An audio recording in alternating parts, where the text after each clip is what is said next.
شهر رمضان الذي أنزل فيه القرآن هدى للناس وبينات من الهدى والفرقان فمن شهد منكم الشهر فليصمه. إن الحمد لله نحمده ونستعينه ونستغفره ونؤمن به ونتوكل عليه ونعوذ بالله من شرور أنفسنا ومن سيئات أعمالنا من يهده الله فلا مضل له ومن يضلل فلا هادي له وأشهد أن لا إله إلا الله وحده لا شريك له وأشهد أن محمدًا عبده ورسوله أما بعد فإن خير الحديث كتاب الله وخير الهدي هدي محمد صلى الله عليه وسلم وشر الأمور محدثاتها وكل محدثة بدعة وكل بدعة ضلالة وفي رواية وكل ضلالة في النار. فأعوذ بالله من الشيطان الرجيم. بسم الله الرحمن الرحيم. فقلت استغفروا ربكم إنه كان غفارا يرسل السماء عليكم مدرارا ويمددكم بأموال وبنين ويجعل لكم جنات ويجعل لكم أنهارا. اللهم أرنا الحق حقا وارزقنا اتباعه وأرنا الباطل باطلا وارزقنا اجتنابه. اللهم علمنا ما ينفعنا وانفعنا بما علمتنا وارزقنا علما. رب اشرح لي صدري ويسر لي أمري واحلل عقدة من لساني يفقه قولي. برادران اسلام، واجب الاحترام بزرگوں، دوستوں، عزیز ساتھیوں، لائق احترام ماؤں اور بہنوں، اللہ تبارک و تعالیٰ کا فضل و احسان ہے. بھائی کم کرو، اس کو کم کرو کہ اس نے ہمیں ماہ رمضان المبارک کی راتوں کو اللہ کے دین کے باتیں کرنے کی توفیق دی، سمجھنے کی توفیق دی، اس کے دین کے نام پر اکٹھا ہونے کی توفیق دی. اللہ تبارک و تعالی ہمارے بیٹھنے کو قبول فرمائے. ہمارا جو وقت اس دین کے کاموں میں صرف ہو رہا ہے، اللہ تبارک و تعالی اس کا بہترین بدلہ ہمیں عطا فرمائے. کہ آج کے حساب سے ٹھیک تقریباً 1 ہفتہ مکمل ہو چکا ہے، اور آج ہم 8واں سال یا تو یوں سمجھ لیجئے کہ 18 ہجری کے واقعات سننے کے لیے جمع ہوئے ہیں. تو 7 ہجری کے واقعات میں ہم نے دیکھا کہ خلافت راشدہ کے قیام کے ساتھ ساتھ اللہ تبارک و تعالی نے مشرق و مغرب میں دین اسلام کو پھیلا دیا. ایک طرف روم تھے کہ اللہ کا فضل یہ ہوا کہ مدائن فتح ہو گیا اور رومیوں کے ہاتھ سے بیت المقدس جاتا رہا، اور عمرو بن عاص فاتح مصر کہلائے، اور مصر کے اندر بہت جلد کیا ہے، اللہ تبارک و تعالی نے اس دین کو پھیلا دیا. اور اس کے ساتھ ساتھ جب یہ اسلام بڑھا تو جیسا کہ ہم دیکھتے ہیں کہ اللہ تبارک و تعالی کا اپنا اصول ہے کہ آزمانا اور پھر ان کے درجات کو بڑھانا. جیسا کہ سورہ بقرہ کے اندر اللہ تبارک و تعالی فرماتا ہے کہ وَلَنَبْلُوَنَّكُمْ بِشَيْءٍ مِّنَ الْخَوْفِ وَالْجُوعِ وَنَقْصٍ مِّنَ الْأَمْوَالِ وَالْأَنفُسِ وَالثَّمَرَاتِ وَبَشِّرِ الصَّابِرِينَ الَّذِينَ إِذَا أَصَابَتْهُمْ مُصِيبَةٌ قَالُوا إِنَّا لِلَّهِ وَإِنَّا إِلَيْهِ رَاجِعُونَ أُولَئِكَ عَلَيْهِمْ صَلَوَاتٌ مِّن رَّبِّهِمْ وَرَحْمَةٌ وَأُولَئِكَ هُمُ الْمُهْتَدُونَ.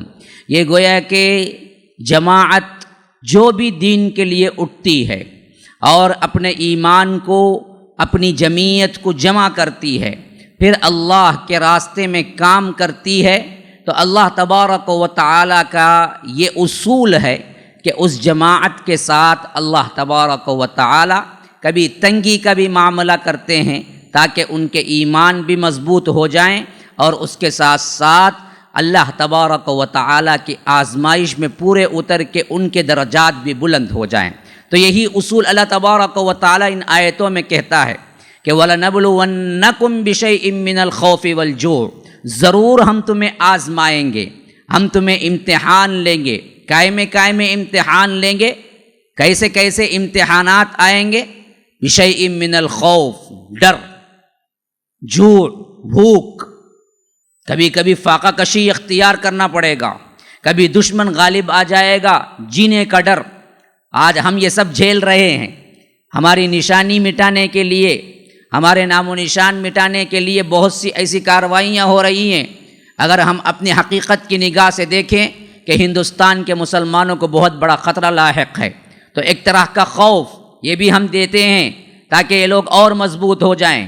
جب تک کہ آٹا گوندتے گوندتے اس پہ مکے نہیں پڑتے تب تک آٹا نرم نہیں ہوتا۔ ویسے ہی کیا ہے، امت مسلمہ پر یہ مصائب و آلام ان کی مضبوطی کے لیے ہوتے ہیں۔ سونے کو اگر آپ ڈھالنا ہے اور اسے خالص بنانا ہے تو بھٹی میں پکانا ہے، اس کے بغیر خالص تو نہیں ملے گا۔ تو خالص ایمان والے آنا ہے تو اللہ تبارک و تعالی یہ ایمان کی بھٹی میں پکاتا ہے، پھر اس کے بعد مخلص لوگ نکلتے ہیں جو ہر چیز سہنے کے لیے تیار ہوتے ہیں۔ تو فرمایا کہ من الخوف والجوع، ہم تمہیں ڈر سے آزماتے ہیں، کبھی کبھی تمہارے بھوک سے آزماتے ہیں، ونقص من الاموال والانفس، اور اسی طرح کبھی کبھی تنگی رزق کر دیتے ہیں، بارشیں نہیں ہوتی۔ آج ہم جھیل رہے ہیں، یہ اللہ کی طرف سے اگر آزمائش سمجھو تو اپنے ایمان کو مضبوط کرو، اللہ تبارک و تعالیٰ کے پاس رجوع ہو۔ لیکن اس پر بھی کوئی تنبیہ نہ سمجھے تو ہم سے بڑا بدبخت کوئی نہیں ہے۔ تو فرمایا کہ ہم بارش کو روک دیتے ہیں، وَنَقْسِم مِّنَ الْأَمْوَالِ وَالْأَنفُسِ، اور اسی طرح کیا ہے، کبھی کبھی تمہارے مالوں کو ہم چھین لیتے ہیں، تم غریب ہو جاتے ہو، اور اسی طرح کبھی کبھی اچھے لوگوں کو اٹھا لیتے ہیں، موت واقع ہو جاتی ہے۔ کثرت اموات ہم بھی جھیل رہے ہیں۔ بڑے بڑے لوگ جو اللہ تبارک و تعالیٰ کے فضل و کرم سے دین اسلام کے خاطر اپنا تن من دھن لٹا رہے تھے، ایسے کتنے لوگ ہیں جو 2000 سے 2017 کے اندر اللہ تبارک و تعالیٰ کے پاس پہنچ چکے، اور اس کے بعد ان کی کوئی ریمیڈی بھی نہیں ملی، ہمیں ان جیسا کوئی دوسرا پیدا بھی نہیں ہوا۔ تو ایسے اموات بھی ہم لاتے ہیں، کثرت اموات بھی ہمارے پاس کیا ہے، ایک نشانی ہے اللہ تبارک و تعالیٰ کے آزمائش کی۔ تو فرمایا کہ وَنَقْسِم مِّنَ الْأَمْوَالِ وَالْأَنفُسِ وَالثَّمَرَاتِ وَبَشِّرِ الصَّابِرِينَ، اب بشارت ہے ان سب چیزوں پر جو صبر کرتا ہے، اور جب بھی کوئی مصیبت آتی ہے تو کہتا ہے اصابتہم مصیبہ، جو آنے والی تھی وہ پہنچی ہمیں، قالوا انا للہ وانا الیہ راجعون، کہ ہم سب ہی اللہ کے ہیں اور پلٹنا ہمیں بھی کیا ہے، اللہ ہی کی طرف ہے۔ یہ صرف میت کو دیکھ کے یا مردے کی خبر سن کے یا جنازہ اٹھاتے وقت ہی پڑھنا نہیں ہے، یہ ہر مصیبت پر پڑھنے والی چیز ہے کہ انا للہ وانا الیہ راجعون۔ آپ کوئی مصیبت ذکر کرتے ہیں تو عام ذہنوں میں یہ بات بیٹھی ہوئی ہے کہ صرف مرنے کی خبر پہ انا للہ پڑھے جاتا، اور انا للہ کیا ہے، پڑھنا صرف مرنے کی خبر پر ہے۔ ایک آدمی نے فون پہ کیا ہے ایکسیڈنٹ کی اطلاع دی کہ زبان سے نکل گیا کہ انا للہ، مولوی صاحب انہوں مرے نہیں، مولوی صاحب خالی ایکسیڈنٹ ہی چھوا سو۔ ارے بھائی مصیبت پہ ہی پڑھا جاتا ہے بھائی، یہ نہیں کہ صرف مرنے پر ہی پڑھنا ہے، ہر مصیبت پہ پڑھ سکتے ہیں کہ انا للہ و انا الیہ راجعون۔ جو بھی انہیں مصیبت پہنچتی ہے اس پر وہ کہتے ہیں کہ ہم سب اللہ ہی کے ہیں، اللہ ہی کی طرف ہمارا رجوع ہونا ہے، پلٹنا ہے۔ اولئک علیہم صلوات من ربہم ورحمہ، یہ ہیں وہ لوگ جن پر اپنے رب کی طرف سے رحمتیں، صلوات، یہ کیا ہے، مخصوص رحمت ہے۔ رب صلوات بھیجتا ہے تو معنی ہے دعائیں پہنچتی ہیں، رب کی رحمتیں پہنچتی ہیں، لیکن پھر مخصوص کیا من ربہم ورحمہ، اور رحمت بھی الگ سے پہنچتی ہے۔ واولئک هم المہتدون، اور یہی وہ لوگ ہیں جو ہدایت یافتہ ہیں۔ اب اس تناظر میں اصحاب رسول اللہ صلی اللہ علیہ وسلم 18ویں ہجری میں کس طرح جھیلتے ہیں یہ دیکھیں گے۔ میں نے اس وجہ سے ہی تمہیدی طور پر کچھ باتیں رکھ دی آپ کے سامنے۔ 18 ہجری وہ ہے جو کہ یوں سمجھیے کہ اصحاب رسول اللہ صلی اللہ علیہ وسلم کو بہت دکھ سہنا پڑا، بیرونی طور پر بھی اندرونی طور پر بھی۔ ہوا یہ کہ شام کے جس مقام پر حضرت ابو عبیدہ ابن الجراح تھے کمانڈر، اور ان کی سرگردگی میں جو لشکر شام کے بڑے بڑے علاقے فتح کر چکا تھا، اور اللہ تبارک و تعالی نے بہت جلد جو بیت المقدس بھی فتح کروا دیا تھا، وہاں جس مقام پہ رہ رہے تھے سب سے پہلے ایک وبائی شکل کا مرض شروع ہو گیا۔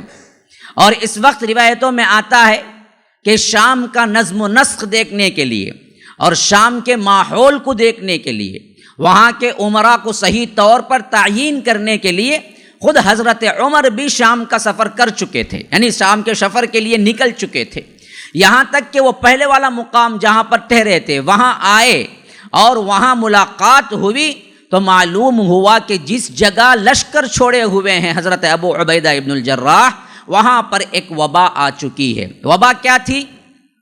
طاعون تھا۔ طاعون کسے کہتے ہیں؟ طاعون کہتے ہیں پلیگ کو، جو پہلے بیماریاں آتی تھی نا، ہیضہ، پلیگ، یہ سب کیا ہے؟ یہ دراصل کیا ہے؟ ایک وبا کی شکل میں آتی تھی اور کروڑوں لوگ کیا ہے اس زمانے میں مر جاتے تھے، اور یہ پھیلتی ہوئی بیماری بھی تھی، اور اس کی نشانی عمومی طور پر بتایا جاتا ہے۔ اس زمانے میں کیا تھی کہ ایک چھوٹی سی پھنسی ہوتی تھی جو آ کر کیا ہاتھ یا مونڈے کے درمیان آتی تھی، جس سے نشانی پیدا ہوتی تھی کہ اسے یہ مرض ہو چکا ہے۔ پھر اس کے بعد یا تو انسان کی زندگی 3 دن بہت زیادہ، یا نہیں تو 1 دن میں بھی ختم ہو جاتی تھی، اور انسان ایسے ہی ڈہ جاتا تھا جیسا کہ کیا ہے دیمک نے کیا ہے لکڑی کو کھا لیا ہو، جیسا کہ آج کیا ایڈز کا مریض ہے، اور اسی طرح کیا ہے دوسرے کیا خبیث امراض ہیں، اللہ تبارک و تعالی ہم سب کو بچائے۔ تو یہ چیزیں کیا ہیں اس زمانے میں تو یہ نہیں تھی، لیکن طاعون تھا۔ اب یہ طاعون کے بارے میں حدیث میں جو بشارتیں وہ بھی سن لیجئے۔ اللہ کے رسول صلی اللہ علیہ وسلم نے فرمایا کہ پچھلی امتوں پر اللہ نے طاعون بطور عذاب کے نازل کیا، پچھلی امتوں پر، لیکن میری امت میں طاعون میں مرنے والا شہید ہے، میری امت میں طاعون میں مرنے والا شہید ہے، اور طاعون میں مرنے والے کو اللہ تبارک و تعالی نے اپنے حبیب کے ذریعے خصوصی بشارتیں دی، اور اللہ کے رسول صلی اللہ علیہ وسلم نے یہ کہہ دیا کہ طاعون میری امت کے لیے رحمت بن کے آیا، پچھلی امتوں کے لیے عذاب تھا، میری امت کے لیے کیا ہے؟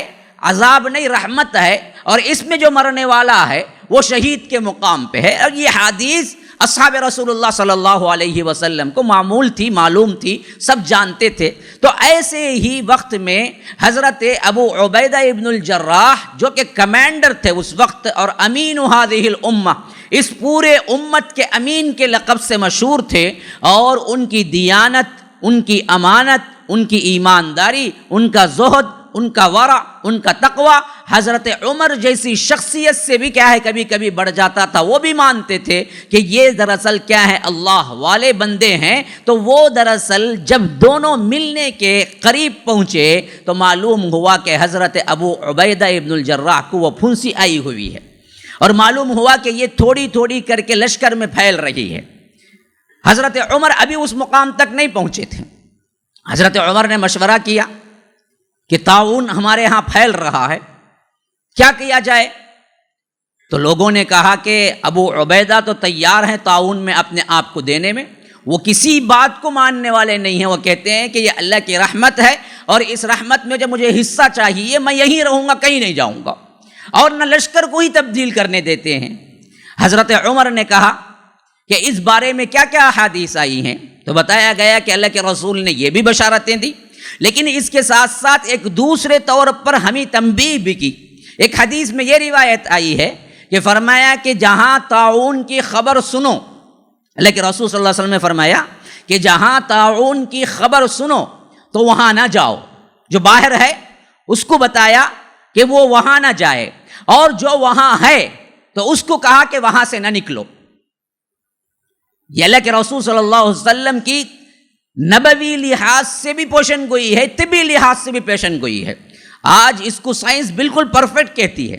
وبائی امراض کے معاملے میں اگر آپ کو خبر آئی کہ فلاں جگہ وبا پھیل رہی ہے تو اس میں ہمیں ہدایت دے دی گئی کہ وبا سے باہر کوئی بندہ ہے، کوئی دوسری کنٹری میں ہے، تو وہ صرف دیکھنے کے لیے یا آ کر کچھ اور کرنے کے لیے وہاں مت جانا چاہیے، کیونکہ وہ ابھی محفوظ ہے تو اپنی حفاظت کر لینا چاہیے۔ لیکن جو بندہ وہاں پر ہے، اس کو لگ سکتی ہے یا لگ گئی ہے، تو وہ باہر آ کے اور وبا نہیں پھیلانا چاہیے، اس کو وہیں رک جانا چاہیے، کیونکہ اس کو آنے سے ہو سکتا ہے وہ وبائی امراض جہاں نہ آئے ہوں وہاں بھی پھیل جائیں۔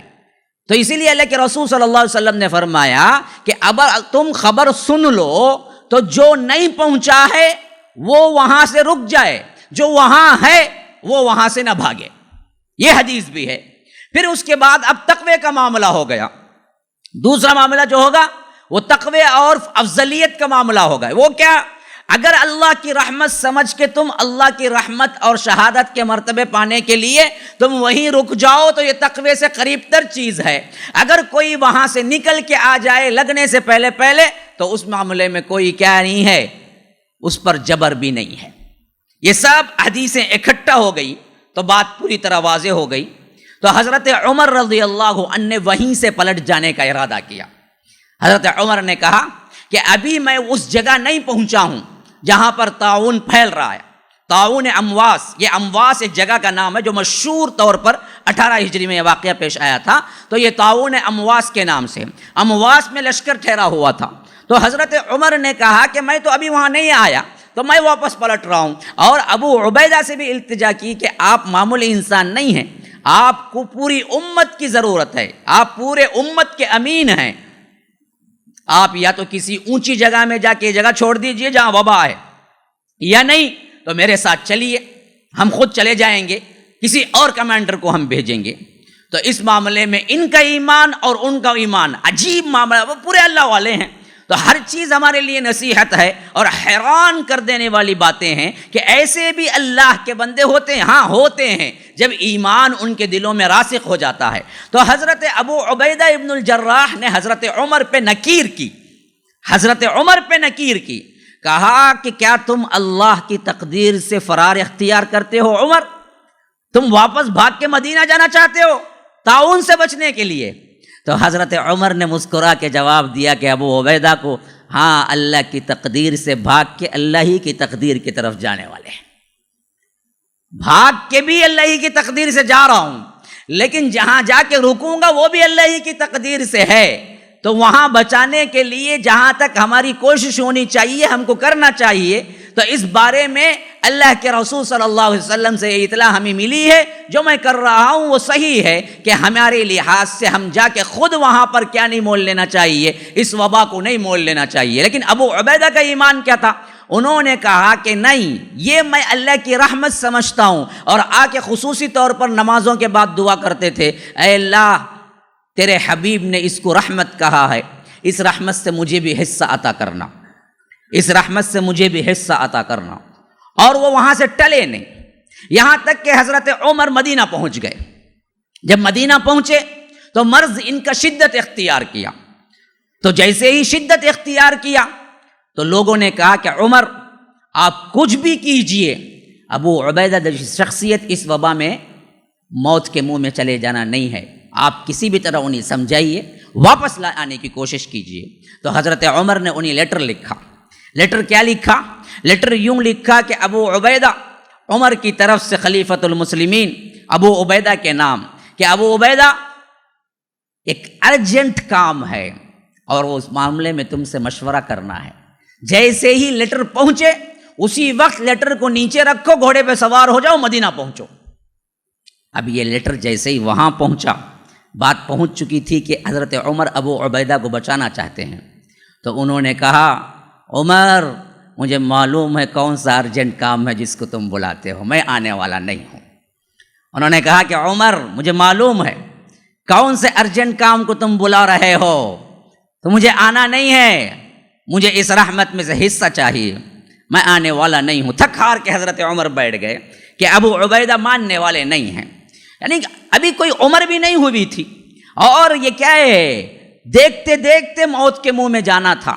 لیکن یہ صرف ایک حدیث کو جو کہ وہ صحیح سمجھتے تھے، اور اس وقت ان کے اعتقادی لحاظ سے وہ اللہ کی رحمت سمجھتے تھے، تو انہوں نے سب چیز کو ٹھکرا دیا، زندگی کو بھی ٹھکرا دیا، یہیں پر رہے، یہاں تک کہ ان کی آخری کنڈیشن انہیں خود معلوم ہو گیا کہ میرا آخری دن ہے، اب اس کے اوپر میں جی نہ پاؤں گا۔ تو انہوں نے یوں کیا کہ حضرت معاذ بن جبل، یہ بھی بڑے نوجوان صحابی ہیں، یہ بھی ان کے ساتھ تھے وہیں پر، تو انہوں نے کہا کہ دیکھو جس حد تک میری کوشش ہو سکتی تھی میں نے کمانڈرنگ میں عدل کیا، اور ہر ایک سپاہی کے ساتھ میں اطمینان بخش پیش آیا، اور آج میں سمجھتا ہوں کہ میرا آخری دن ہے اور اللہ کا بلاوا آنے والا ہے، اور میں خوش ہوں کہ اللہ نے مجھے شہادت کا مرتبہ دے رہا ہے، اور میں یہ اللہ کی رحمت میں جا رہا ہوں۔ تو میں نے جہاں تک دیانت و امانت میں سپاہیوں میں سب سے بہتر خیال کیا وہ حضرت معاذ بن جبل ہیں۔ میں ان کو تمہارا امیر بناتا ہوں، اور ان کو نصیحت کی کہ معاذ اللہ سے ڈرنا اور اس معاملے میں اللہ تبارک و تعالی پر ہی توکل کرنا، اور اس کے بعد وفات پائی۔ اب حضرت معاذ اس سے بھی جوان تھے، حضرت معاذ بالکل نوجوان صحابہ میں تھے جب اللہ کے رسول صلی اللہ علیہ وسلم پر ایمان لائے تھے۔ جب یہ یہاں پہنچے تو 35 کے دائرے میں تھے، بس 35 سال کے عمر کے تھے، اور ایسے وقت میں خوبرو جوان بھی تھے۔ عربوں کی جو جوانی اور جو خوبصورتی ہے نا، وہ حضرت معاذ میں جھلکتی تھی، اتنے خوبصورت ترین، اونچے اور لمبے، اور عربوں کی پوری خصوصیات ان کے اندر تھی۔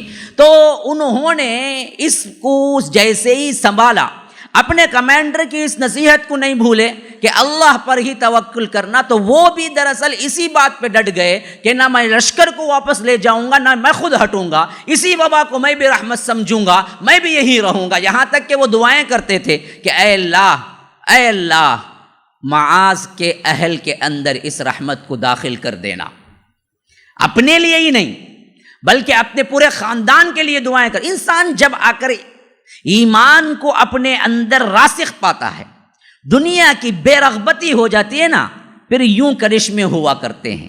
جو دنیا کے لالچی کتے بنتے ہیں نا، انہیں موت ایسا لگتا ہے کہ گویا کہ بغیر شروع کے ذبح کر دیا گیا ہے، اس کے علاوہ اسے کیا ہے، بھاگنے میں جو کچھ بھی کرنا پڑے سب کرنے کے لیے تیار ہوتا ہے، اسے موت نہ آئے، کیونکہ جو کچھ وہ آگے بھیجا ہوتا ہے نا، وہ کالے کرتوت موت کے وقت اسے سامنے نظر آتے ہیں، تو وہ ڈر کے مارے بھاگتا ہے کہ کہیں کیا ہے، بچنے کی کوئی امید نکل جائے۔ لیکن جو اللہ والا ہوتا ہے اس کو معلوم ہوتا ہے کہ موت آ رہی ہے اور اس میں خودکشی کا کوئی شائبہ نہیں ہے، تو وہ کہتا ہے کہ ارے ایزی کا تو انتظار کر رہا تھا، اب اللہ مجھے بلا رہا ہے۔ جو اچھے کرتوت، جو بھی اچھی چیزیں، جو اخلاق وہ آگے بھیجتا ہے نا، وہ سب اسے سامنے نظر آتے ہیں، تو وہ کہتا ہے کہ ارے یہ دنیا کی زندگی کی جھنجھٹ سے تو پاک ہو رہا، کتنا بھی عیش و آرام کرے، بیت الخلا تو جانا ہی نہ پڑے گا اس کو، نہیں اس کے لیے بھی کوئی ساتھی آ کے کیا کر دھلا کے چھوڑے گا اس کو۔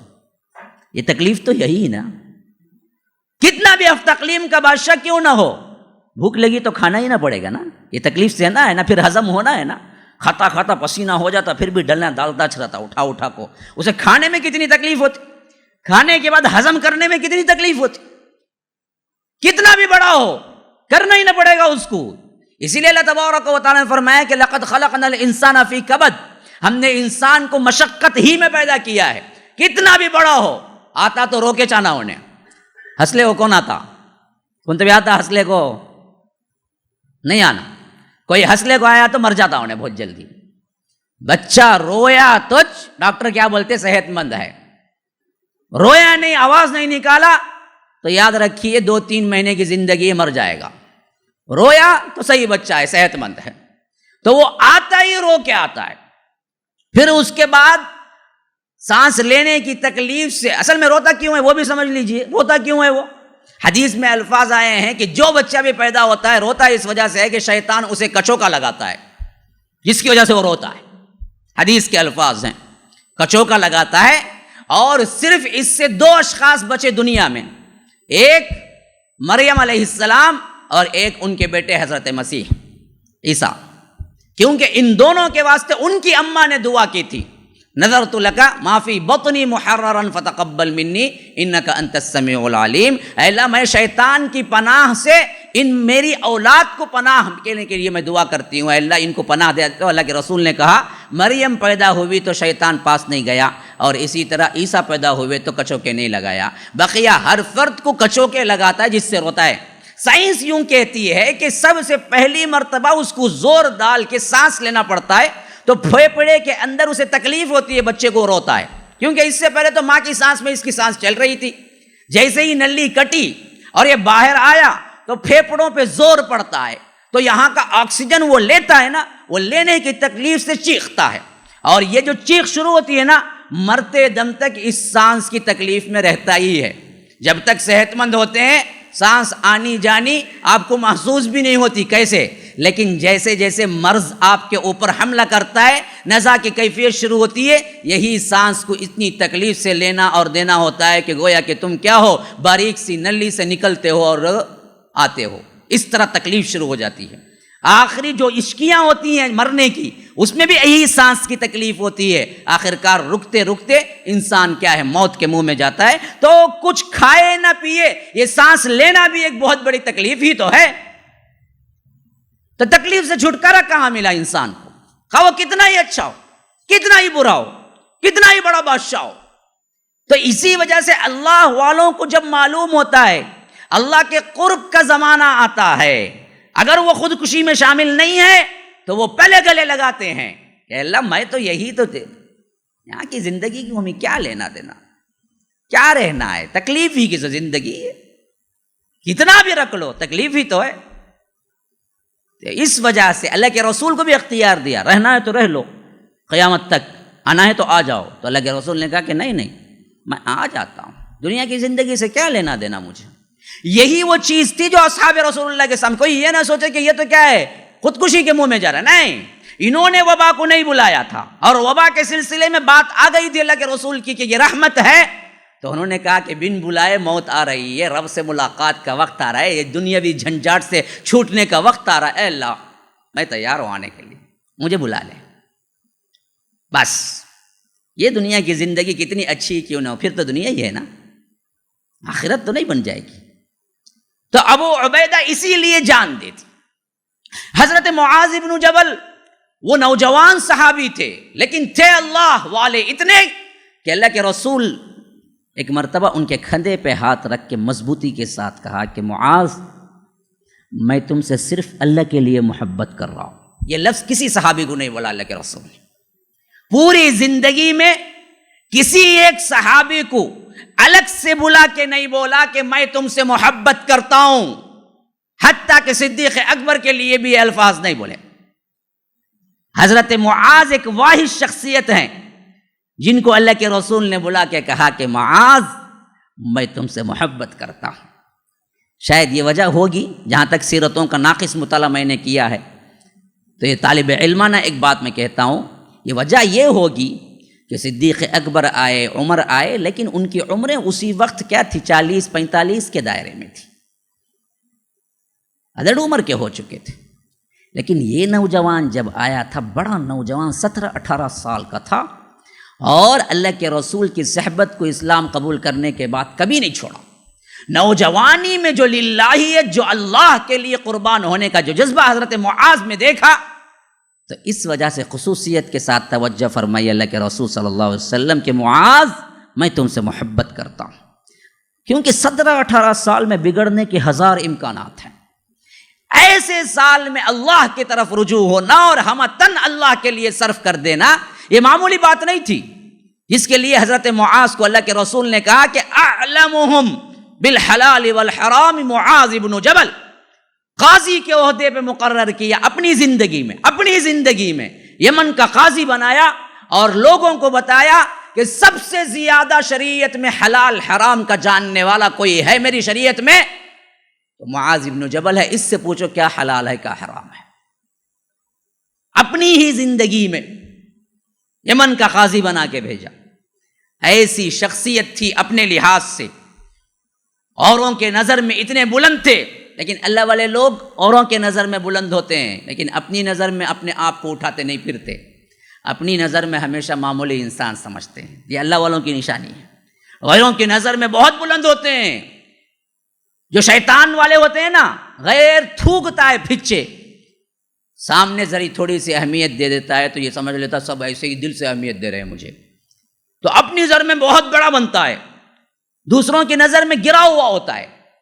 لیکن اللہ والے اس کے برعکس ہوتے ہیں، اپنی نظر میں ہمیشہ وہ عام بندے سمجھتے ہیں، لیکن اللہ لوگوں کے دلوں میں اتنی محبت ڈالتا ہے وہ بہت اونچے سمجھتے۔ تو ایسے ہی معاذ ابن جبل اپنے آپ کو ایک سپاہی سمجھتے تھے، لیکن امت مسلمہ جانتی تھی کہ معاذ ہمارے لیے کتنے اہم ہیں۔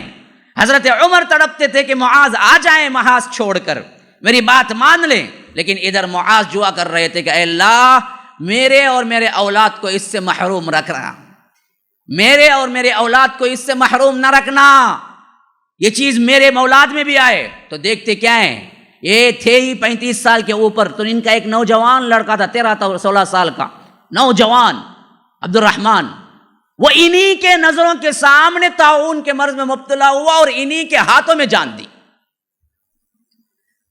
جب لوگ کیا ہے تعزیت کرنے کے لیے، زیارت کرنے کے لیے، دلاسا دینے کے لیے آئے تو حضرت معاذ بن جبل دعا کر رہے تھے، الحمدللہ رب العالمین، اللہ کی بڑی رحمت ہے، اللہ کی بڑی کبریائی ہے، اللہ تبارک و تعالیٰ کی بڑی تعریف ہے کہ اللہ نے میرے بیٹے کو اس میں لے لیا، میں بھی تیار ہوں، اللہ مجھے بھی بلا لے۔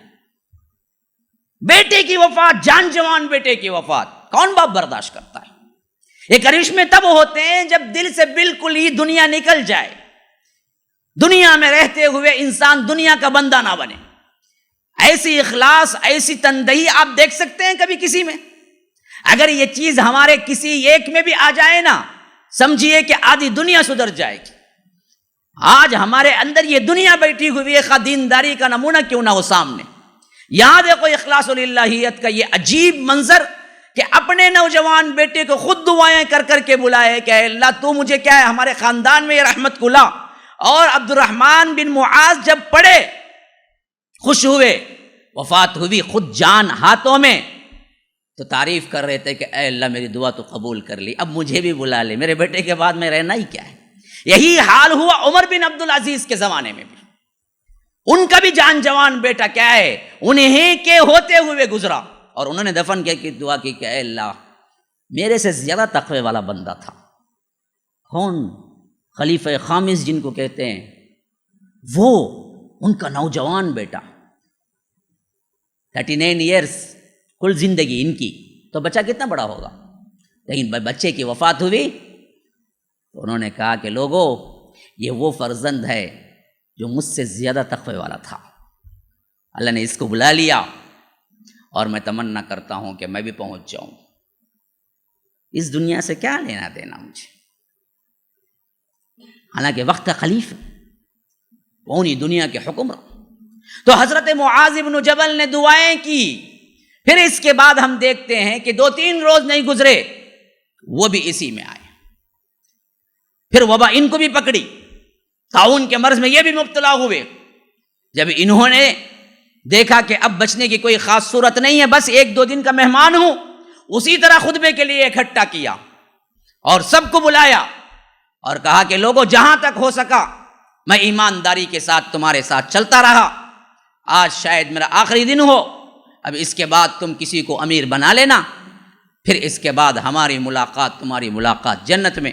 پھر اس کے بعد کیا ہے وفات پائی تو عمرو بن عاص کو سب لوگوں نے اکٹھا کر کے بنایا کہ یہ بنیں گے۔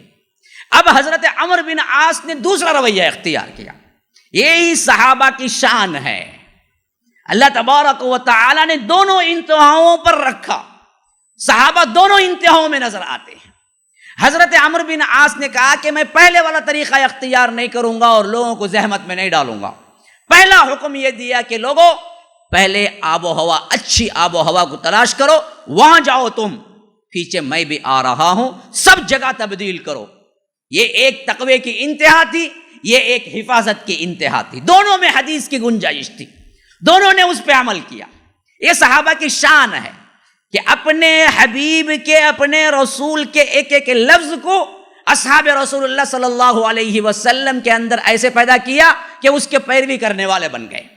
تو ایک طرف یہ انتہا تھی، تو دوسری طرف اس انتہا میں حضرت عمرو بن عاص نے سب سے پہلے وہاں سے لوگوں کو لیا اور ایک اچھے فضا بہترین مقام پہ پہنچے اور کہا سب سے پہلے کہ عمر رضی اللہ عنہ کو خلیفۃ المسلمین کو لیٹر لکھو اور بتاؤ کہ ہم کیا ہیں اس جگہ کو چھوڑ دیے ہیں اور اس کے بعد کیا ہدایات ہیں، ہم نے اچھا کیا ہے برا کیا، آپ ہمیں لکھ کے بھیجیں۔ حضرت عمر کے پاس جب خط پہنچا تو حضرت عمر نے کہا کہ عمرو بن عاص بہت اچھا قدم اٹھائے تھے، میں یہی چاہتا تھا کہ عبیدہ کے ساتھ بھی، لیکن وہ اللہ والے اس کو ترجیح دیے، یہاں انہوں نے اس کو ترجیح دی، بہت اچھا کام کیا، تم آگے جاؤ اور دور جاؤ۔ تو یہ وبا آہستہ آہستہ ختم ہوتی گئی، لیکن اس وبا کے اندر بڑے بڑے صحابہ گئے، بڑے بڑے صحابہ گئے۔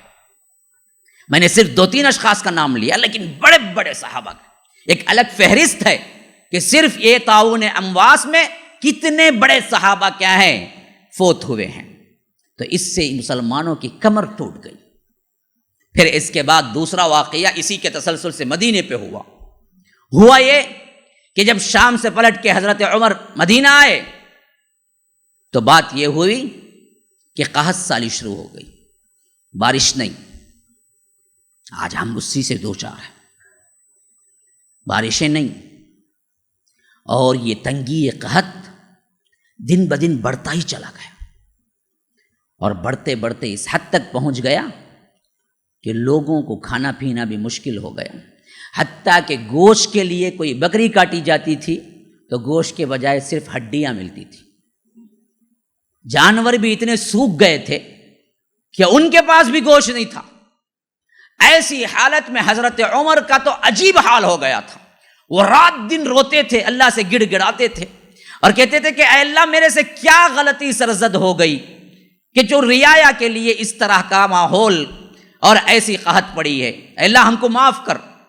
یہاں تک کہ بتایا جاتا ہے کہ حضرت عمر نے اپنا کھانا پینے کا خیال ہی چھوڑ دیا اور کھلے عام کہہ دیا کہ عمومی غذا حضرت عمر کی یہ ہوتی تھی کہ روٹی، وہ بھی سوکھی روٹی، لیکن اس کو چکنے کے لیے زیتون کا تیل استعمال کر لیتے تھے۔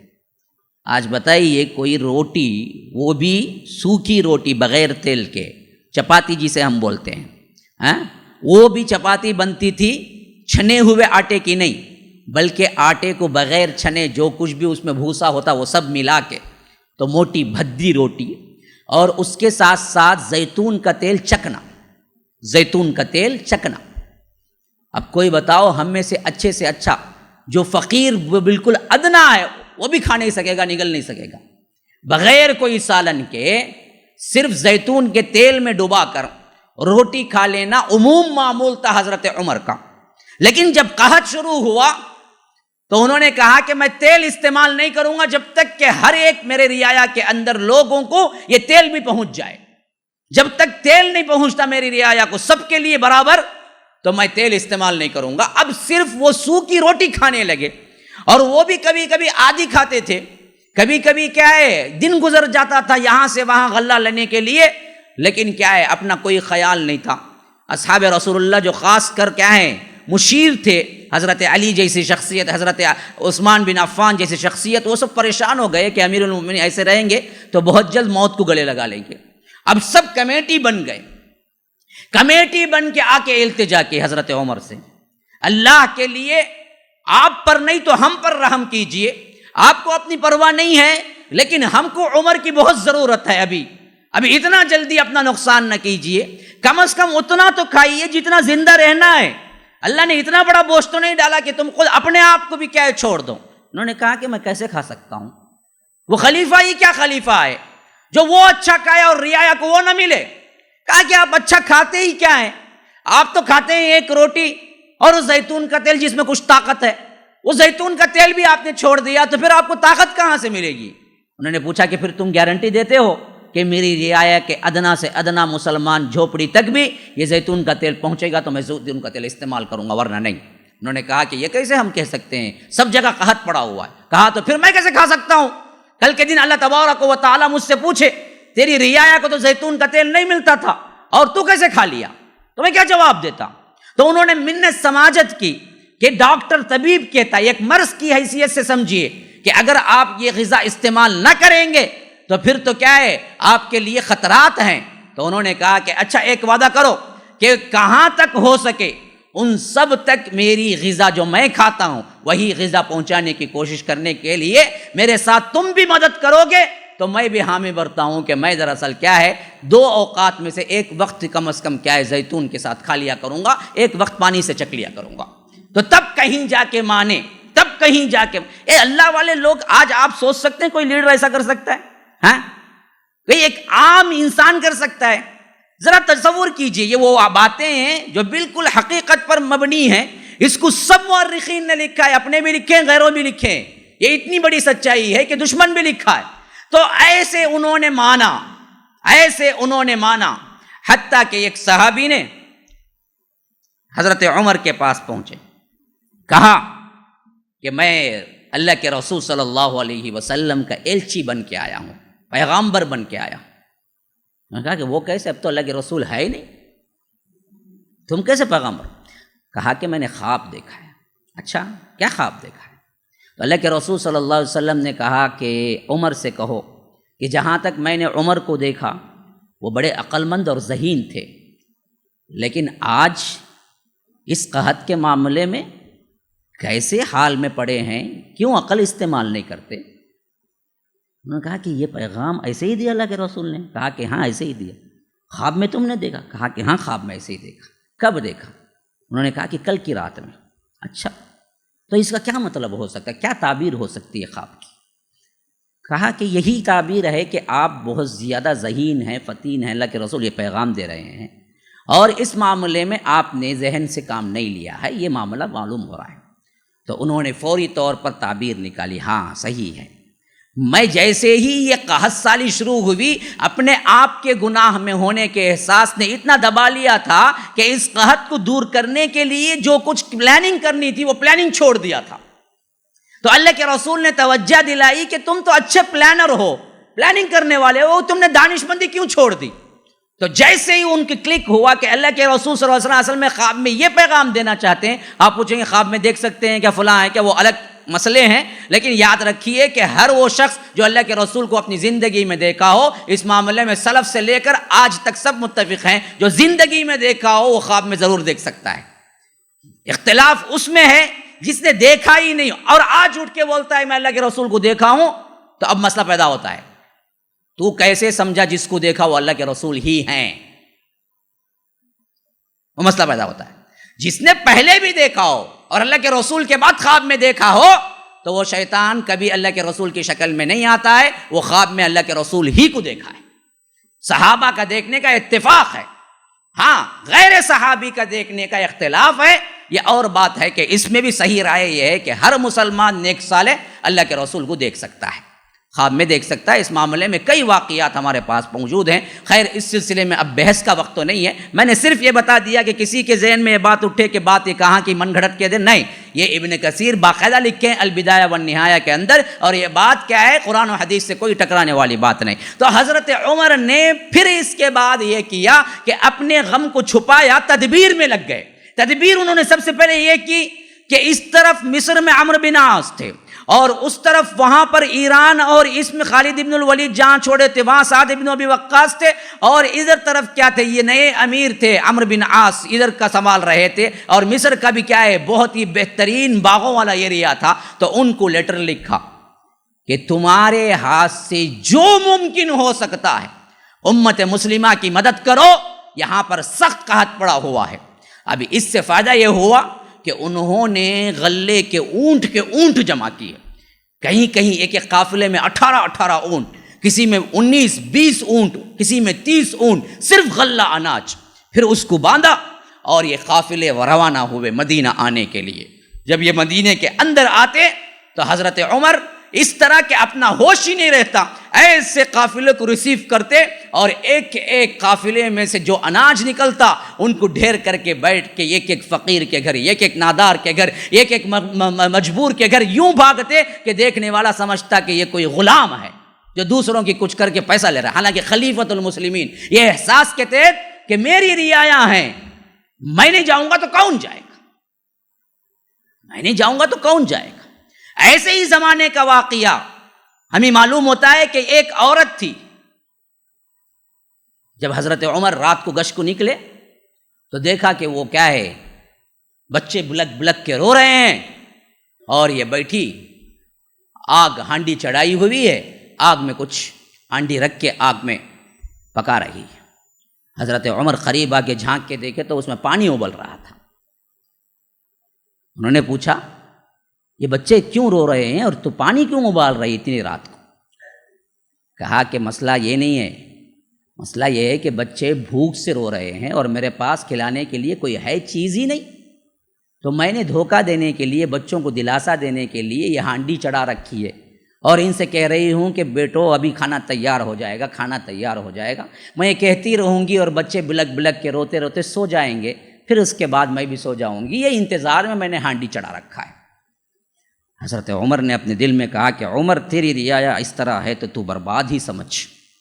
پھر اس کے بعد دوڑے دوڑے گئے، جو کچھ غلہ موجود تھا بیت المال میں، ساتھ میں ان کے غلام بھی تھے، کہا کہ غلام سے کہ یہ بوجھ جو بھی ہے روٹی بنانے کا جتنا سامان ہے وہ سب کا سب اٹھاؤ اور میرے کندھے پہ رکھو۔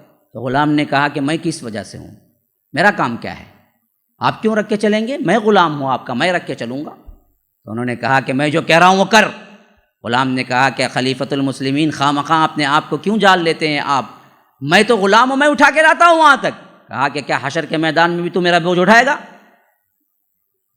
تو وہاں سے انہوں نے خاموشی اختیار کر، تو انہوں نے اپنے پیٹھ پہ خود رکھا سامان روٹی بنانے کا اور سیدھے پہنچے، اس عورت کو دیا اور خود بیٹھ کے روٹی بنتی دیکھی، اور سب کچھ ہو کے بچے روٹی کھا کے جب اچھلنے کودنے لگے تو آنسو نکل پڑے حضرت عمر کے، اور کہا کہ کیسے خوش ہیں، جب میری وجہ سے کسی کو کھانا مل گیا تو اللہ تبارک و تعالی مجھ سے خوش ہو جائے گا، میری غلطیوں کو معاف کر دے گا۔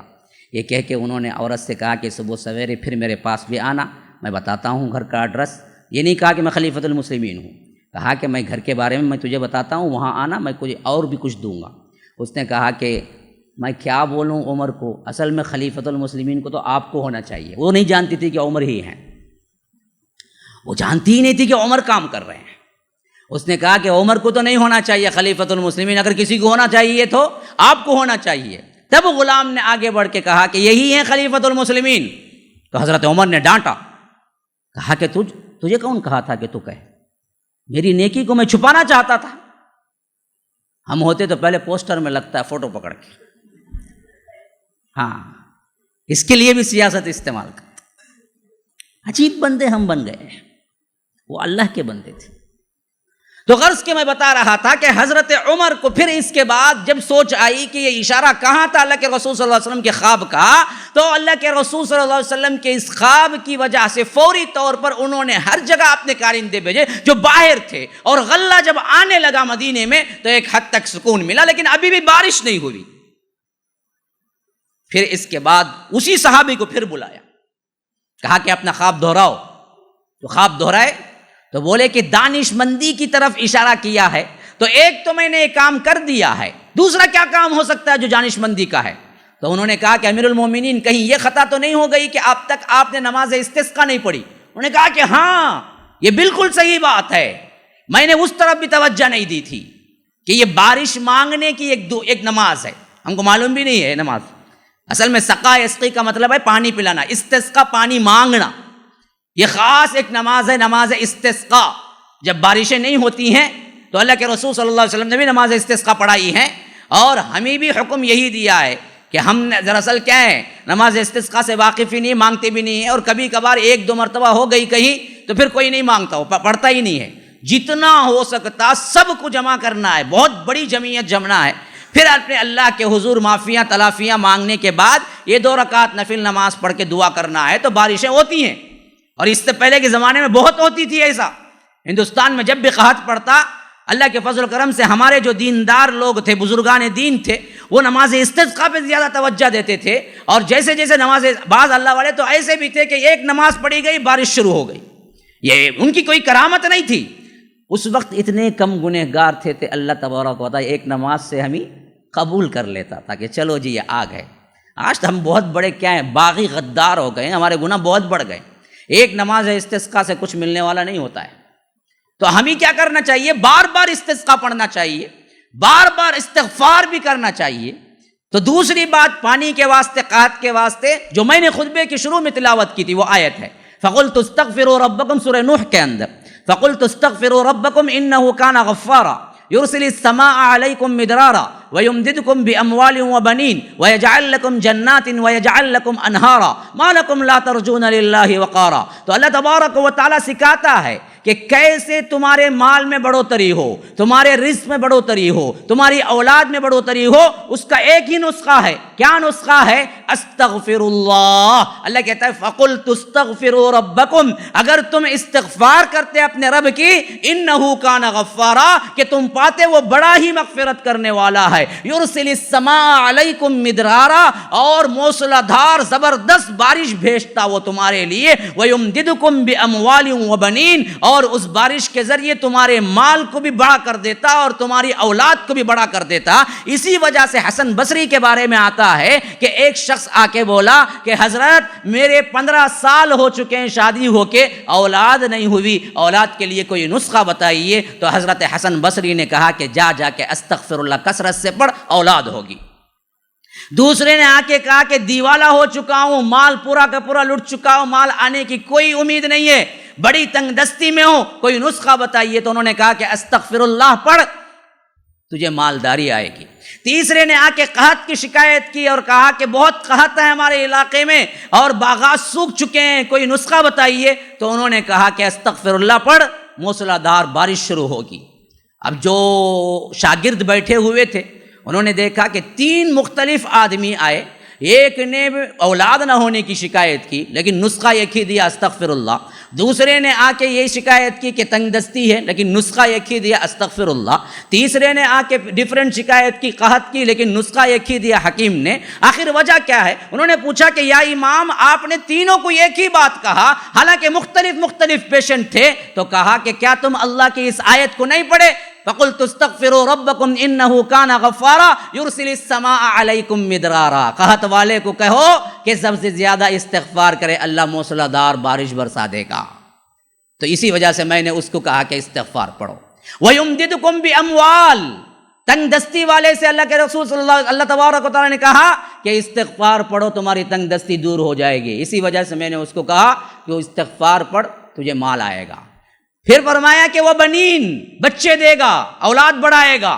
تو جو بے اولاد تھے اسی وجہ سے اس کو کہا اولاد نہیں ہوتی ہے، استغفر اللہ پڑھ، زیادہ اولاد ہوگی۔ یہ نسخہ آج بھی ہے، اسکین کے ڈاکٹروں کے چکر میں مت رہیے، ہاں کر لیجئے، علاج کرنا ہے، لیکن جو لوگ اولاد سے مایوس ہو چکے ہیں نا، ان کو بھی پورے اعتماد کے ساتھ میں کہتا ہوں 1 سال اپنے اوپر لازم کرو استغفار کا۔ دیکھو پھر تمہارے گھر میں بیٹا ہوتا ہے، اولاد ہوتی ہے یا نہیں؟ بیٹا ہوتا ہے کا مطلب میں بھی بیٹے کو چاہتا ہوں یہ نہیں ہے، میں نے کہا کہ اولاد ہوتی ہے یا نہیں، وہ بیٹی ہوتی ہے یا بیٹا ہوتا ہے، جو بھی ہو، لیکن اللہ اولاد دیتا ہے ضرور بھی ضرور، استغفار کی کثرت ہو۔ تو یہ چیز بھی حضرت عمر کو بتائی گئی، کہیں ہم نے اس میں کوتاہی تو نہیں کر دی؟ تو حضرت عمر نے کہا بالکل صحیح بات، استغفار کا ورد زیادہ کرو اور استسقاء کا اہتمام کرو۔ اب حضرت عمر نے سب مدینے کو اکٹھا کیا، سب مدینے کو کہا کہ نماز استسقاء الصلاۃ جامعۃ، میں نے پہلے بھی کہا تھا الصلاۃ جامعۃ، جمع ہونے والی نماز، آؤ اکٹھا ہو۔ تو نماز استسقاء کے لیے سب جمع ہو گئے، حضرت عمر نے نماز پڑھائی، پھر دعا کے لیے بیٹھ گئے۔ بخاری کی روایت کے اندر یہ موجود ہے، دعا کے لیے بیٹھ گئے۔ حضرت عباس جو اللہ کے رسول کے چچا تھے ان کو بلا کے پاس بٹھا لیا، پھر ہاتھ اٹھا دیا، کہا کہ اے اللہ جب بھی قحط ہوتا، جب بھی مصیبتیں ہوتی، جب بھی ہمیں مانگنا ہوتا، تیرا رسول ہمارے درمیان جب تک تھا ہم انہی کے پاس جا کے ڈائریکٹ لے لیتے وسیلہ۔ صالح انسان جب موجود ہے وسیلہ لے سکتے ہیں، ہمارا اعتقاد ہے، ہم وسیلے کا انکار نہیں کرتے۔ اگر کوئی یہ سمجھتا ہے کہ ہم بزرگان دین کے وسیلے کا انکار کرتے ہیں تو بالکل غلط ہے۔ میں علی اعلان کہتا ہوں اور اہل حدیث کے ایک چھوٹے سے امیر ایریے کے امیر ہونے کے حیثیت سے کہتا ہوں کہ اہل حدیث کا مسلک و منہج یہ نہیں ہے کہ صالح لوگوں سے ڈائریکٹ وسیلہ نہیں لے سکتے۔ ہم صرف اس کے قائل نہیں ہیں جو مر جاتا ہے اس کا وسیلہ نہیں لے سکتے ہیں، جو اس دنیا سے چلا جاتا ہے اس کا وسیلہ نہیں لے سکتے، جو موجود ہوتا ہے اور آپ کو معلوم ہے صالح ہے اس سے دعا کروا سکتے ہیں۔ اللہ کے رسول سے کرواتے تھے، اللہ کے رسول کے بعد یہ سب سے بڑی دلیل ہے جو حضرت عمر کر رہے تھے۔ انہوں نے کہا کہ اللہ جب تک تیرا رسول ہمارے درمیان رہا ایسے مسئلوں پہ ہم تیرے رسول سے دعا کرواتے تھے، آج تیرا رسول ہمارے درمیان نہیں ہے، حالانکہ مسجد نبوی میں بیٹھے ہوئے تھے، قبر مبارک بالکل پیچھے تھی، صرف اتنا بھی کہہ دیتے کہ اس صاحب قبر کی وجہ سے بارش برسا، مسئلہ ختم ہو جاتا تھا، کیوں نہیں لیا وسیلہ؟ کہا حضرت عمر نے جب تک تھے ہم نے رسول سے کروایا، لیکن اے اللہ آج ہمارے درمیان نہیں ہے، لیکن تیرے رسول تیرے حبیب کے چچا موجود ہیں عباس، ان سے ہم کرواتے ہیں، اے اللہ ہمارے دعا کو قبول کر بارش برسا۔ پھر حضرت عباس سے کہا کہ آپ دعا کیجئے، انہوں نے دعائیں کی، ابھی کہتے ہیں کہ مسجد نبوی سے ہم نہیں نکلے کہ مدینے کی گلیاں جل تھل ہو گئی بارش سے. اب جو لوگ پوچھتے ہیں نا بار بار، ہم سالے لوگوں کا انکار کرتے ہیں، ہم باغی، ہم گستاخ رسول ہیں، تو سب سے پہلے عمر کا نام لاؤ اندر، پھر دیکھتے ہیں تمہاری جرات ہوتی ہے یا نہیں. اگر لاؤ گے تو ایمان بھی چلا جائے گا تمہارا. گستاخ رسول میں اگر تم سمجھتے ہو کہ مردے سے وسیلہ لینا جائز ہے، تو پھر اللہ کے رسول سے عمر نے کیوں نہیں لیا اس وقت جبکہ وہی موجود تھے مدینے کے اندر؟ اگر نہیں لیا اور ان کو بھی تم گستاخ کہتے ہو تو یاد رکھو تم ایمان سے ہی خارج ہو جاتے ہو. صحابی کے ایمان میں کوئی خلل کرتا ہے تو اس کا ایمان 100% خلل ہو جاتا ہے. یہی اسوہ ہے ہمارے واسطے آج بھی کہ ہم اس کا انکار نہیں کرتے کہ زندوں سے آپ سمجھتے ہیں کوئی اللہ والا ہے، کسی کی دعائیں قبول ہوتی ہیں، جاؤ اس سے کہو دعا کرو. ہم خود کہتے ہیں بھائی ہمارے لیے دعا کرو، ہم ادنا سے بھی کہتے ہیں کہ بھائی ہمارے لیے دعا کرو، ہم ہر مسلمان سے کہتے ہیں، یہ تو جائز وسیلہ ہے، ہر کوئی کہہ سکتا ہے دوسروں سے. جو چلا گیا اس دنیا میں نہیں ہے اس کے نام کے وسیلے سے اگر لینا ہوتا تو سب سے بڑی ضرورت حضرت عمر کو 18 ہجری میں پیش آئی، لیکن نہیں کیا. ہاں حضرت عباس زندہ تھے جو اللہ کے رسول صلی اللہ علیہ وسلم کے چچا تھے، تو انہوں نے مانگا اور اللہ نے بارش دی، اور ایسا کئی بار ہوا. تب بھی جو موجود تھے انہی سے وسیلہ لیا گیا. تو وسیلے کے لیے ہماری منمانی نہیں چلتی مسلمانوں، جو اللہ اور اس کے رسول نے سکھایا وہ چیزیں چلتی ہیں. تو یہ دو بڑے واقعات ہیں جو کہ آزمائش کے اعتبار سے مسلمانوں کو 18 ہجری میں پیش آئے. ایک طرف ادھر طاعون امواس، اس بات کو یاد رکھیے، نوٹ کیجئے، طاعون جس جگہ آئی تھی وہ امواس تھا. طاعون امواس جس میں بڑے بڑے صحابہ جو گئے تھے، ان میں ایک معاذ ابن جبل ہیں، ابو عبیدہ ابن الجراح ہیں، معاذ ابن جبل کے بیٹے عبد الرحمن ہیں، اور بھی بہت سے صحابہ گئے تھے. اور اسی طرح کیا ہے، اس طرف مدینے کے اندر عام الرمادہ، اس کو کہتے ہیں قحط کے سال کو عام الرمادہ. رماد اصل میں کہتے ہیں خاک کو، خاکستر جو اگر ہوتی ہے نا ہمارے ہاں، جیسے کوئی لکڑی جل گئی تو اس کا جو خاک ہوتی ہے اسے، تو یہ رمادہ اس وجہ سے کہتے ہیں کہ ایسی شدید دھوپ تھی اور بالکل پانی نہیں تھا، تو ہوا چلتی تو یوں محسوس ہوتا کہ دھواں چل رہا ہے. اس وجہ سے کیا اس سال کا نام ہی کیا رکھے، عام الرمادہ، رمادہ والا سال، قحط والا سال. اور یہ کیسے فروع ہوا کہ ایک طرف تدبیر کی تو معلوم ہوا اس وجہ سے کہ مسلمانوں کو دعاؤں کے ساتھ ساتھ تدبیر کرنا چاہیے. خالی دعاؤں پر انحصار ایک حد تک چل جاتا ہے، لیکن خالی دواؤں پر انحصار انسان کو برباد کر دیتا ہے. بات سمجھو، خواہ وہ چھوٹی بیماری ہو یا بڑی بیماری، دونوں سائملٹینیسلی کرنا چاہیے ساتھ ساتھ. یہ سب سے اہم فائدہ، دعا بھی کرو دوا بھی کرو. لیکن کبھی کبھی دوا نہیں کرتے اللہ توکل پہ ہو سکتا ہے دعاؤں سے اچھا ہو جاؤ، لیکن خالص دواؤں پر انحصار کرو تو برباد ہو جاؤ گے. یہی حال آج ہمارا ہے. ہم نے دعائیں چھوڑی. ایک طبقہ تو وہ ہے جو خالص دواؤں پہ اعتبار کرتا ہے، آخرکار پیسہ بھی جاتا ہے، زندگی بھی جاتی ہے. دوسرا ایک طبقہ ہے جو اس معاملے میں خالص دعاؤں پہ اعتبار کرتا ہے، دوا کرتا نہیں. آپ پوچھیں گے ایسا ہے؟ میں بتاتا ہوں. دیکھیے، بخار آیا آپ کو، آپ بولتے ڈاکٹر کے پاس جانا ہے جی، انجیکشن لینا ہے. کوئی یہ نہیں بولتا کہ مولوی صاحب بخار آپ کو ہے ذرا دعا کر دو مجھے، کیوں تو یہ بولتا نہیں بولتا. انہیں بولتا ڈاکٹر کا نہیں جانا، دوا لینا. اچھا، اب دوسری شکل کیا ہو گیا، رات میں اٹھ کو اچانک چیختا ہے، دیوانے کاما کرتا ہے، اسے لے کو سیدھا مشائخ نے، ارے بھائی ڈاکٹر کا نہیں جاؤ نا بھائی، اس کے واسطے بھی سیکٹریسی نہیں، ہاں وہ سب نہیں، اس کے اوپر جن کا سایہ، کیسا جی معلوم ہوگا جن کا سایہ، وہ بھی تو ایک بیماری اتنا جی. یہ نہیں کہ پڑھوانا نہیں ہے غلط ہے، وہ نہیں بول رہا ہوں میں، پڑھوانا ہے جائز ہے، لیکن صرف ایک طرفہ کر کے کیا کر دینا، اس کو چھوڑ ہی دینا کہ صرف دعاؤں کے اوپر ہی اس کا علاج ہے، دوا ہی نہیں کرنا تو پاگل سے پاگل تر بن جاتا ہو. اس کے بعد اب ان کو پیسہ لینے کا اچھا بڑا بہانہ ملتا، آج اتنا لاؤ سبا اتنا لاؤ بول لے لے جیب میں رکھتے رہتے، پھو پھونکتے رہتے. وہ کون سا پھو پھونکتے معلوم نہیں. ذرا جنے تو کم از کم کیا ہے، کچھ پڑھ کے پھونکتے، ذرا جنے پڑھتے نہیں، ان کو پڑھنا معلوم نہیں. انہوں خالی کیا ہے، خالی ہوا پھونکتے اوپر سے، لیکن پیسہ دونوں طرف ملتا. تو اب انہیں دیکھا کون ہے، +2 فیل ہوتا 10 فیل ہوتا نا، انہیں دیکھا آہا اچھے اچھے ڈاکٹر نہیں کما سکتے ہی، ایسا کمائی ہے، میں بھی ڈال لے کوئی بیٹھ جاتا ہوں ایک حجرا، +2 بھی نہیں پاس سے لیکن فل پیسہ کما لے سکوں. ایسے کتنے کی بڑے بڑے بلڈنگیں بنا کو رکھیں جن کو الف با بھی معلوم نہیں، نہ انگلش کا معلوم نہ اردو کا معلوم، ہاں کچھ بھی نہیں معلوم. وہ بولتے نا وہ پیٹ چیرے تو الف نہیں بول کو، ویسا پیٹ چیر کو دے تو الف بھی نہیں رہیں گا اندر. وہ حالت کے کیا بولتے، جھبا خبا پہن لے کو، تلپا پہن لے کو، پھو پھو پھو کر لے کو، خود بتائیں زبان لے کو بیٹھ گئے گا تو وہاں سے نکل کو یہ کہ ایک عورت آنی شروع ہوتی. پہلے عورتاں مرداں گرداں نہیں آتے، چھپ چھپ کو لے لگاتے انہوں.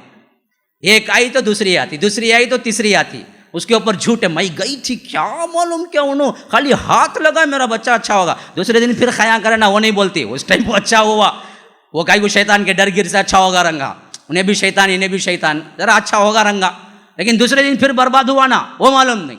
تو یہ ہمارا کیا ہے، دو طرفہ رویہ ہے، اصل میں غلط ہے. اس سے عوام بڑی بھٹکی ہوئی ہے. میں تو کہتا ہوں جیسے بخار بیماری سمجھ کے جاتے ہو ڈاکٹر کنے، ایسے ہی دیوانہ پن شامل ہوتا ہے تو جاؤ سائیکیٹرسٹ سے علاج کرو، صبح شام کی دعائیں پڑھو. یہ رقیہ تلاش کر، رقیہ کرتے کرتے ہونا، اس کے اوپر کیا ہوگا، اہل حدیث رقیہ بول کے شروع ہو رہا ہے. اب وہ کیا کہتے، کتاب و سنت سے پڑھتے کہتے، انہوں بھی جیب میں پہلے پتہ لے لے کو پڑھتے، بغیر پتے کے نہیں پڑھتے، انہوں بھی پہلے لے لینا ان کے پاس سے، ان کی فیس دینا. بھائی یہ سسٹم کہاں سے آیا؟ قرآن سنت پر چلنے والے کتنے لوگوں کو اللہ کے رسول نے رقیہ کیا تھا، یا کتنے صحابی تھے جو رقیہ کرنے والے تھے؟ قرآن و حدیث پہ چلنے کا دعویٰ کرتے ہو تو دلیل بتاؤ. ہاں جائز حد تک ابو سعید خدری کو ہی معلوم نہیں تھا وہ رقیہ ہے. ایک جگہ گئے تھے، سام کاٹ لیا تھا وہاں کے سردار کے بیٹے کو، تو وہ آ کے پوچھا کوئی ہے بھائی جھاڑ پھونک کرنے والا؟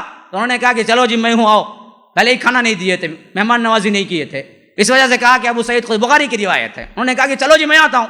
تو وہ گئے، سورہ فاتحہ پڑھ کے پھونک دیا، وہ جو زہر نے کاٹا تھا اچھا ہو گیا. اس نے کہا کہ ہاں بہت بڑی بات ہے. تو اس نے کیا کیا، 30 بکریوں کا مندہ دیا. تو اللہ کے رسول کے پاس آ کے بولے، اللہ کے رسول میں گیا سورہ فاتحہ پڑھا اچھا ہو گیا. تو اللہ کے رسول نے، اچھا تجھے کیسا معلوم ہوا کہ سورہ فاتحہ پڑھا تو اچھا؟ نہیں ہے، سچ گیا پڑھا اچھا ہوگا، میں کیا کروں؟ تو بولے کہ تب میرا حصہ ملا، میں سکھایا تجھے سورہ فاتحہ. یہ ایک واقعہ ہی ملتا ہے پورے سیرت میں جس میں اتفاقیہ رقیہ پڑھ دیا گیا. اب کیا کرتے ہیں، اسے الگ سے بنا کے ان کے نامہ کے ساتھ انہوں کاڑا چھاپ لیتے. رقیہ پڑھنے والے کہتے کتاب و سنت سے ان کو کانٹیکٹ کرنا کہتے. اب انہیں کیا کرتا ہے، انہیں مانتا نا کتاب و سنت کو. انہیں بھی پہلے انہوں کیسے مولوی صاحب اہل حدیث کی نہیں کی، اہل حدیث تو نہیں رہے تو کیا ہے با، یہ علاج ہی نہیں نا. گھر میں کیا کی آواز سنائی دیا کرتے رقیہ پڑھنا کی مولوی صاحب. اب کیا بولتے ہیں، کی رے کون تھی بھاگا رنگا چور گیر رنگا، اللہ کا فضل تیرے گھر میں آگو چورایا نہیں، آواز سنے تو رقیہ پڑھنا کیا؟ وہ یہ ایک عام بیماری پھیل رہی ہے ہمارے ہاتھوں میں. رقیہ پڑھو، رقیہ پڑھو، رقیہ پڑھو. رقیہ پڑھانے کا نہیں تھا، اللہ کے رسول نے ہمیں خود دعائیں سیکھی کہ تم پڑھ لو، تم خود ہی محفوظ کر لو. یہ تھا، یہاں تک تھا بس.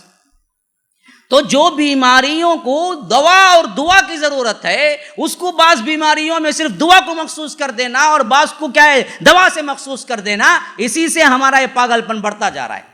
بخار بھی آئی تو دعا کرو، پھر ساتھ میں جا کے دوا کرو. بخار بھی آئی، رقیہ کی 2 آیتیں ہیں پڑھ کے پھونکو، بخار چلی جائے گی. کتنے لوگ کرتے ہیں کام؟ نزلہ ہو گیا، بخار ہو گیا، سیدھا لے لو 500 روپے خرچہ، فیس 200-300 روپے، دوائیں چپکے تھے بھی انہیں 2 روپے کے دوائیں 500 روپے کی لکھو دیتا. بازوت میڈیکل رکھتا، 500 لینا کا تھا. وہ جا کو دوسرے میڈیکل والے بتایا تو بھائی ایسے نام کی کیا بھی دواش نہیں ہے نا بھائی، کہتا انہیں وہ کوڈ ورڈ رہتے، اسے بھی اسے معلوم ہو میڈیکل والے کچھ انہیں یہ لکھا کا تو انہیں وہ دینا کر بول کو. یہاں سے بھی کماتا فیس میں بھی، وہاں سے بھی کماتا میڈیکل میں بھی. ہمارے لوگوں پاگل بن گئے کہ جی دعا پڑھ کو پھونک ڈالو، 1-2 دن دیکھو دعا پڑھ کو پھونکو، اچھی نہیں ہوتی تو بلا جاؤ. پہلے دن بلا لو، بھاگنا کیا ضرورت ہے، کیوں خواہ مخواہ خرچہ کر لیتے ہو؟ یہ سب میں آزما کو ہوں سے بولتا ہوں. تم نہ اچھا نہیں لگی تو کیا ہی پسند ہے، روز جاؤ ڈاکٹر کنے کتنا ہونا دو، اس میں میں کوئی کیا نہیں بولتا، آپ کو کیا ہے روکتا نہیں ہوں. لیکن میں نے خود کیا ہے میرے بچوں پہ آزمایا ہے. یہ سب چیزیں کیا ہیں، یہ بھی دعا کی چیزیں ہیں. پڑھ کے پھونکو اچھے ہو جاتے. کبھی کبھی رات میں اٹھ کے روتے، پریشان کر دیتے، ماں باپ پریشان ہوئے، کچھ نہیں ہے. کبھی کبھی شیطانی وسوسے بچے عورتوں کو زیادہ پکڑتے ہیں، زیادہ اثر ہوتا ہے، پڑھ کے پھونک دو. آرام ہو جاتا بچے کو، سو جاتا اس کے بعد. تو یہ چیزیں ہمارے اندر آنی چاہیے غرض. وآخر دعوانا الحمدللہ رب العالمین.